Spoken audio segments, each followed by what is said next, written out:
All right, class, welcome back. Gonna start on the series about abuse, neglect, and assaults.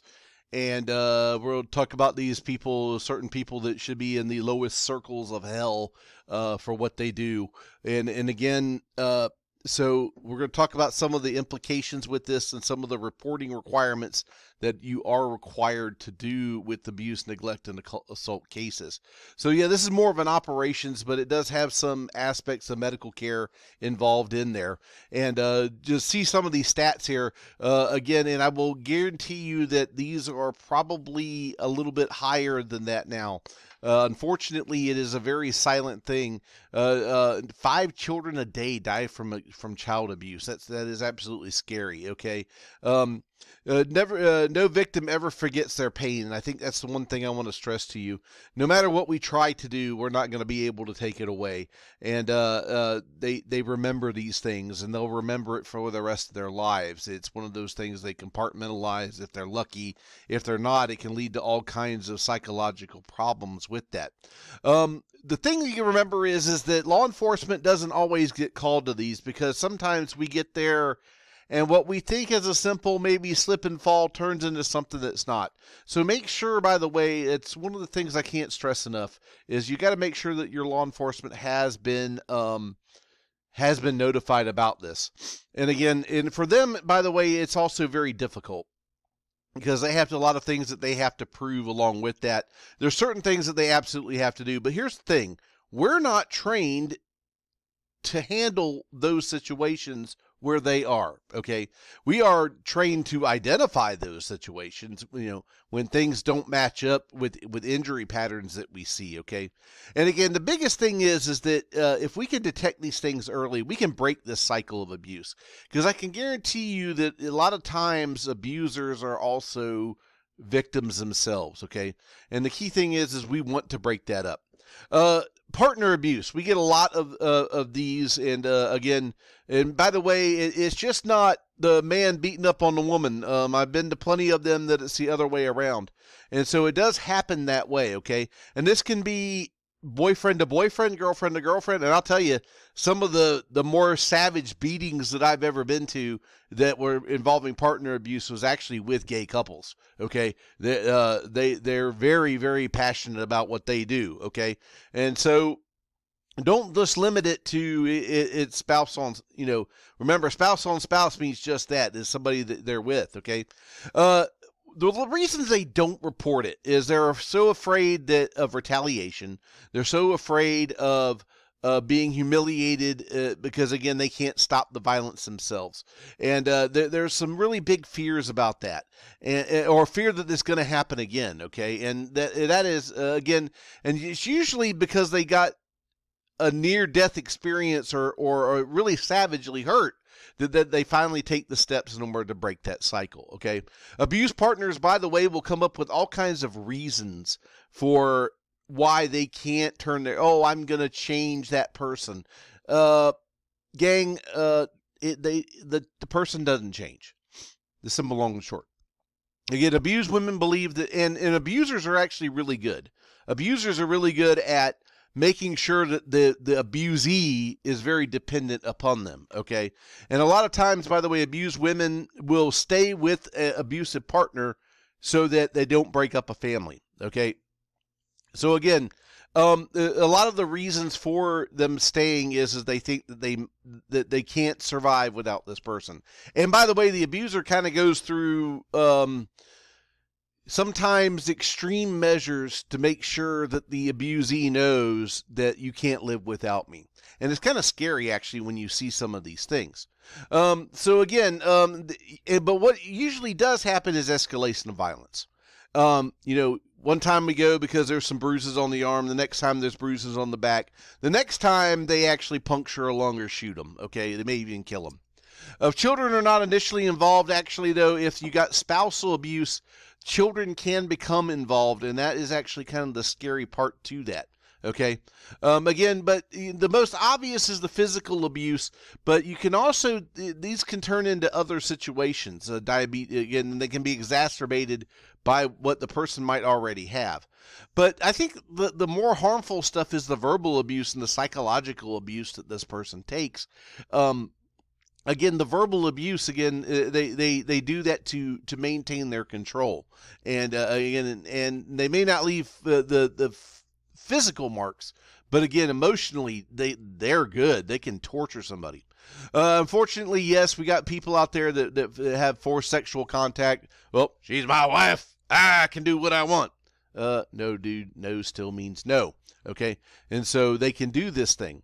Again, domestic violence is some things that you might want to look for if you've got the male that's unemployed, if you got illegal drug use, alcohol use, and again, what happens is they start drinking and their shields go down. What normally would stop them from doing something no longer does. They have different religious backgrounds, different belief systems. Poverty income, if they're below the poverty level, it has been shown that you have a lot more domestic abuse there. Parents that are unmarried is also in that little category, okay? But again, if they're violent towards their kids at home, this is a red flag. If they didn't graduate high school, that they unemployed or have a blue-collar job. The male between 18 and 30 is kind of the ones that are more, but we're seeing a trend of that changing a little bit. It's actually going higher in that demographic. And anytime you got a male who saw a father hit the mother, again, they continue the chain, unfortunately. Again, socially, the lower socioeconomic levels is the reason for that. If they've got a history of family violence, and by the way, usually you learn this house really early in your career in a zone where you're going to someone because you know they've gotten beaten. My personal feeling on that is that you're just as culpable if you don't report. Usually once you get law enforcement involved, the abuser is going to think twice if you've got somebody going, you know what, we're paying attention here. Yeah, this is the third time she's slipped and fell. It would be a shame if you slipped and fell one night. So again, I know it's a threat before you guys even say something. But again, if you let them know that, hey, we're paying attention, you'll be surprised how much that the next time they go to do it, they might think a little bit differently, okay? Especially when it's 4 guys or 4 girls or guys showing up on an ambulance and a rescue every time that this happens. You'll be surprised how that kind of changes outlooks. Look out for the overly aggressive personalities. They want to talk for the abused. Major red flag there. Again, do what you got to do to get these folks separated so you can talk to the abusee and find out actually what is going on. They may not tell you everything, but at least you can get a better picture. If there's an alcohol or drug use, it increases the likelihood that they will lose control. Again, the shields kind of go down. They lose their little barriers for acting civilly. And then they do this, okay? And again, they may be, by the way, the abuser may appear charming or loving and convince the partner that they've changed their ways. Oh man, if I had $1 for every time I had heard that speech, I'd just want to throw up. I would be a very rich man, that's for sure. But when I have heard that speech so many times, and I'm going to let you know a little secret. The abuser's not going to change until they either A, have to change, or B, they really want to change, okay? And again, and they can fall back into the trap very easily with just a little bit of stressors, okay? And the cycles just continue to repeat themselves. By the way, pregnancy, substance abuse, emotion disorders, anything that adds stress to a relationship, you can better bet that that's probably going to be a trigger for, again. And I will tell you, by the way, that it's one of the most dangerous. I've actually had abusees actually try to hit me because we were taking the abuser away, where this person had literally gotten the snot beat out of them, and she wanted to defend her man. And yes, actually, that has happened more than one time, okay? It's kind of scared. So best way to handle these guys, candor. Be upfront with them. Again, don't be judgmental, but be upfront with them. Exhibit your willingness to discuss it, and that you're willing to help, and that you're willing to assure that they're going to be safe. Okay, at least while they're with you. Again, my rule was in the back of my truck: if you don't want him back here, Not a problem. We'll make sure he doesn't come back here. Okay. And then the patient soon is released on their own recognizance. And again, that's one of the biggest problems is that they don't put injunctions or orders on these people. And so the second that they get out, they go find the person that is abused and they beat the hell out of them. Okay. And and that's why they're very reluctant to take any action against them. Okay. That's why the abusers and then they do that because they want to go back to controlling that situation. Okay. Elder abuse, unfortunately, yeah, there's a special circle of hell for these peeps, but it's very easy to understand how this sort of happens. Remember, as you get older, that you lose your physical and mental faculties. You become very dependent. You become very childlike again. And the problem is with that is there's a lot of stressors that adds to this. Look for these families that can no longer handle the stress that this older person is taking care of. Taking care of an old person 24/7, 365 is a major job and a major undertaking in those that don't have support systems. Unfortunately, they will start to abuse the parent. They will start, and again, it's usually the caregivers that end up doing the abuse to these people, okay? And it's very, very difficult to handle these situations. A lot of times we get called to scenes where they've fallen or they just can't walk around, and we'll literally be asked, look, we can't take care of this person anymore. So one of the things that we do by transporting them to the hospital is getting them the social help that they need, the social worker to be able to place these people into nursing homes or into other the long-term care facilities where they can take care of them, okay? And by the way, the long-term health care facilities are not exempt from this, okay? They are not vaccinated at all from it, okay? Yes, there are caregivers that abuse elderly patients in nursing homes. I know, it's really bad, but it is the very much truth, okay? So again, physical, the other thing is neglect. And a lot of times we'll go to these calls where they have neglect issues, okay? And the biggest thing is that when you're looking for that, look for the decubiti that are there. Subtle signs, the theft of belongings. Yes, there are people that all they do to stick around their parents is to steal the rest of their money, steal their drugs. Okay, so they'll go and they'll get their Percocets and then they'll go sell them. And then, yes, there are people out there that do this. And again, the biggest theories behind this is they do get stressed and overburdened. The family history of this as well. But again, it cuts across all groups. There's no real thing. If you're having to take care of somebody that's elderly, it is a full-time position. It really is, okay? It truly is. And they usually don't have people to give them breaks, okay?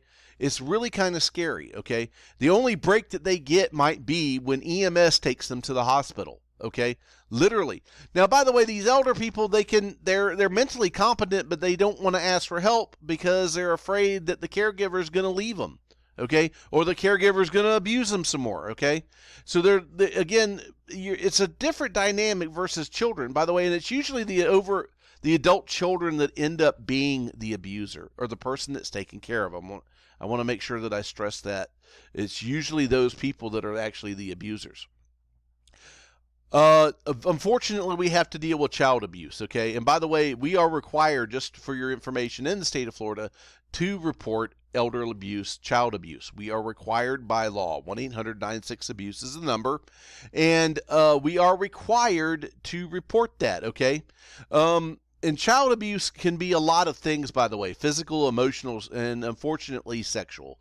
Again, I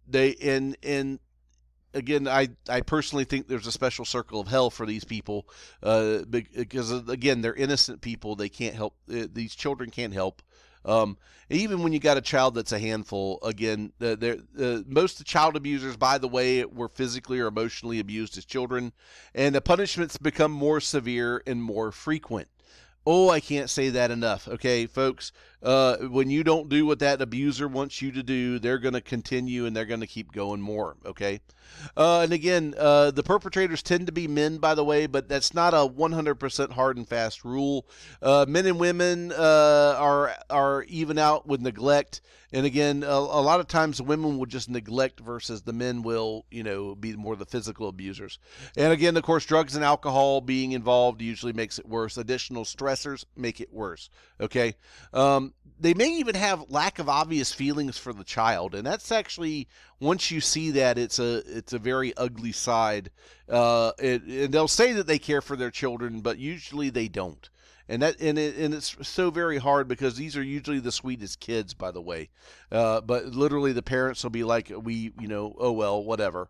And you're shaking your head. You're going, what? You got to be kidding me. So again, look for withdrawn children. Look for the crying, often hopelessly during treatment. Avoids the parents or showing little concern for their absence. By the way, it's kind of like they're kind of glad. Unusual weirdness of fear of physical contact. If you're touching or you're doing your physical exam, and they are kind of really apprehensive about that, be aware of that and be aware of that. And by the way, the children might actually be absent of emotion, okay? And it's kind of like you start doing things and they really don't care. Most children kind of withdraw when we do that, when we're doing a physical exam, especially. That's why we try to explain it to them. But if they're letting us do things and they really don't care, that's kind of a red flag there, all right? So be careful for accusing somebody of child abuse when they really have not done so.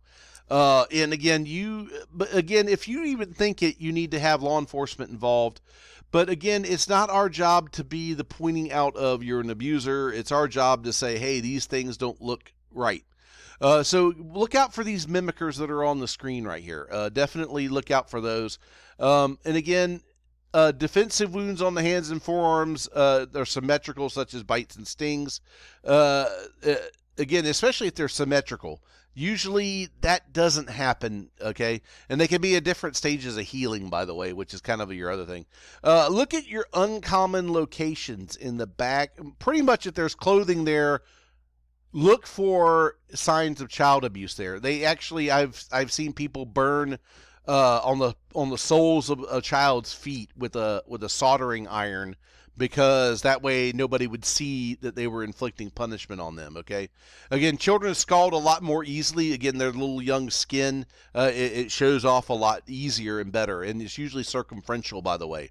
By the way, if a kid sticks their leg into a tub, usually there's one leg burnt. If they have been dipped in hot water, usually both of them are burnt in circumferentially, by the way. And again, I don't know why. By the way, when they spill stuff on them, there's a splash pattern usually. They don't stick their arm into hot boiling substances, okay? Again, the fractures, the skull, the nose, the facial structures, upper extremities, okay, are the usual places where you're going to find breaks, okay? And then again, if you've encountered rib fractures, it takes a lot to break ribs, okay, especially in kids. If you're getting rib fractures, we really need to know what happened, okay? Again, head injuries, usually you get these hematomas or scalp wounds and repeated contusions up on the head, okay? And again, you will be able to see these patterns. There may be actually different stages. Shaken baby, they take the baby, they pick them up, they shake them. What this does is basically contra coups the brain, okay? Essentially beats up the brain, and it also separates the brainstem. The parent or caregiver will be frustrated, and they do everything to try to quiet the baby. The baby won't, and so they just shake it. And usually they end up dying from this injury, not probably immediately, but once the brain swelling starts, you'll get intracranial pressure. Again, you can get blunt force trauma to pretty much anything. Cocaine and alcohol is associated with long-term problems with the fetus. A lot of times we'll go to kids that the mom was a drug user while in utero, and again, you're having to deal with these situations, okay? And fetal alcohol syndrome, this is when again, usually when they're drinking during the first signs of the pregnancy, and if they're premature births, again, crack babies or cocaine babies, and usually they're usually cocaine addicted once they come out, actually, and they may actually go through withdrawal symptoms from that. Be more tachycardic, very irritated, again, and these are again horrible things, and they're usually premature. By the way, they're usually smaller than the normal. Again, some signs of neglect, malnutrition, really bad diaper rashes with maybe nothing there to no Desitin or powders to help with the diaper rash. Okay, hair loss, diarrhea, lots of diarrhea. So again, these are signs. Again, dirty, torn clothing, bites. By the way, bed bug bites or insect bites, ant bites all over them. Again, and near constant demand for physical contact or attention is usually that can be one of the signs for that. They want to be loved, okay? Again, and emotional abuse, by the way, again, several times, when they fail to provide for the child's emotional needs. They may even reject or humiliate or criticize the child in front of them. They don't really want the child, therefore they do everything to kind of, knock them down. And again, or they may be overpressured, by the way, for unrealistic expectations of success. And again, that one's kind of a really tough one because, again, I think every parent wants their child to succeed, except for these scumbags right back here. But these guys right here, again, they may even encourage antisocial behavior to try to stop that. Yeah, now reporting child abuse. Again, it is Florida state law. It's pretty much law everywhere in the nation that you are required to do this. Make sure when you're charting this, though, just the facts. Don't put your opinion in there. If you have opinion in there, get ready for a massive cross-examination. Put the facts, okay? Keep your personal reactions to yourselves, okay? And again, you're going to want to, especially in something that's an extremely obvious case. Or is it obvious? Okay, and that's one of the things I definitely want to stress to you. Again, objective, legible, written documentation so that the future court or custody hearings, so they can read these reports. You can have good information that if you go to testify for these children. Okay. Sexual assault. Yeah, no means no, and it means no. It means you're not going to do nothing, and it means no. Okay. That would be anything: unwanted oral, genital, rectal, manual contact.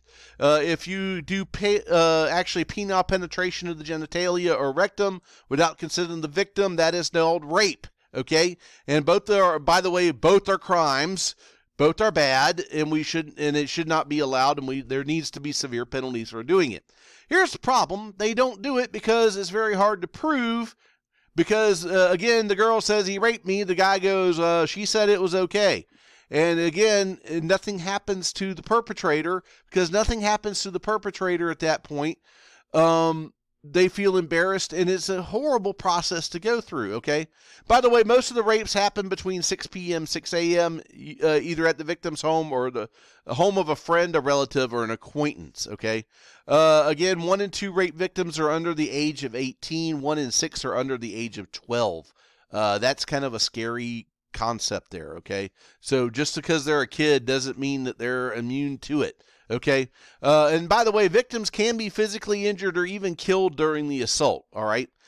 So look out for if there's a history there, if you know that there's been others that have been molested, if they were an abuser themselves, okay? These are things that can play into that. And by the way, not only does the rape, it can result in other things. So again, the shame, anger, but you can actually get sexually transmitted diseases or unwanted pregnancies from that. And children find it very difficult to speak about molestation. Again, these are their caregivers, who are people that are quote unquote supposed to be loving them, not doing this type of behavior. Okay, rape can result in infections. Same slide. Let's try that again. All right. So things that you can look out for. They're withdrawn. They're hostile. They have phobias when it relates to others, to the offender, okay? They're having nightmares. They're waking up, regress behavior. They're not showing up for school, truancy. Promiscuity, especially in older children and teens, that can be a sign. They think that this is the normal, okay? They can be dominated. They can be a domination part of any relationship. And it can, by the way, lead to them becoming a rapist themselves, okay? So really scary material here. It perpetuates continued progression of this, all right? By the way, 30% of all rapists use weapons, and date rape is when they drug the victim. Ecstasy is a big one that they, MGMB, or these are the big date rape drugs, because, again, it makes them where they forget it and they can't remember exactly what happened, okay? And that's your Rohypnol, by the way, the roofies. It gets a very potent benzodiazepine. It has nothing, and then, again, essentially they don't remember that they had it. GHB is another one. Again, and what they like to do is slip these into somebody's drink, which is, by the way, when you go to a bar, you never accept a drink from a stranger, or you never leave your drink alone, okay? And by the way, if you get into trouble, there are signals that you can give the bartenders to say, hey, I'm in trouble here. So feel free to do that as well, okay? Ketamine, by the way, Special K, yes, the same stuff that we use that works really good to knock guys out. Well, they also use that to do date rapes, okay? MDMA is another one, is the ecstasy, and again, it causes confusion, depression. But again, what they usually do is they spike whatever drink that they are having, and then watch out for people. If you're at a party and you're seeing these types of behaviors, it ain't the alcohol, folks, okay? So they need to be screened, and they need to have a drug screen in an emergency department from that, all right? So what is our job? Number one, we got to make sure that we're safe. Number two, we got to make sure the patient's safe, and make sure that you provide that safe environment for everybody, okay? Psychosocial care for the victims of abuse. Again, your privacy is the big thing, okay? And the mini-sex, you want to have a same-sex partner in contact. Again, I think this is a play it by ear thing. But if I always go with the rule, whether or not, I always go with two people in the back of the truck in this case. Folks, save yourself a lot of headache. Second person goes with you in the back of the truck on any type of abuse case, okay? Just simply because that's a protection for your own. Again, we usually have the same sex partner ride. Again, it kind of depends on the situation, okay? Encourage them to talk about the rape, and by the way, if they are... if they're evidence, if there's clothing evidence, we shouldn't let them change clothes if at all possible until the police officers. Showering is kind of a bad thing. However, I'm going to say it again. If they have been abused or they feel dirty, and what they want to do is clean themselves. And again, it destroys evidence, but at the same time, it gives us, you really want to preserve the evidence, and you need to explain that to them. Again, you really want to stress to them, look, we want to get the stuff that we need so that this bad guy never does this to anybody else ever again. Okay. Again, remember the origin of the patient's injuries, provide emotional support. And again, keep in mind that patients harmed by other human beings, in many cases, the person actually knows them intimately, which is kind of the scary, which, by the way, they also know how to push their buttons. Okay. So keep that in mind. All right. They know what they need to do and say to maintain the control factor. All right. Human trafficking, yes, it does happen. Yes, it even happens here in Florida. Matter of fact, the newest thing is to kidnap white people and make them into slaves, okay? Yes, that is happening, okay? Keep that in mind. You may be going to calls like that. You may actually be involved where somebody is chasing you or moving you or following you. If you've got that case, again, this is where we need to let the law enforcement guys know, and we're going to drive to someplace public where the officers are there, and guess what? We're going to let the officers meet up with these lights. By the way, the second that they see the cop, what are they going to do? Boom, they're going to take off. They want no part of that, okay? Again, But they've got all kinds of cool ways to recruit people and to trap them, and then they use them for exploitation. Okay, not only that, but again, they can do there's sexual workforce labor, perform labor services. So there's all kinds of things that they'll do it. Again, if you think that you're into that situation, law enforcement needs to be called, and it may be unsafe to rescue human trafficking victims yourself. Yeah, gang, if you think that you're in that situation, probably, and by the way, do you think that they're going to want to let their little operation be sprung? I can assure you that no. There are national hotline numbers. Again, probably Google's your best bet on this, guys. And again, law enforcement involvement, it must be done. Hate crimes, when you do a crime for hate or prejudice, again, racial, religious, sexual orientation, there's a slew of them, okay? Again, hate crimes, again, have usually higher penalties, okay? And a lot are racially biased, but there's all kinds of them. It's not just limited to race, okay?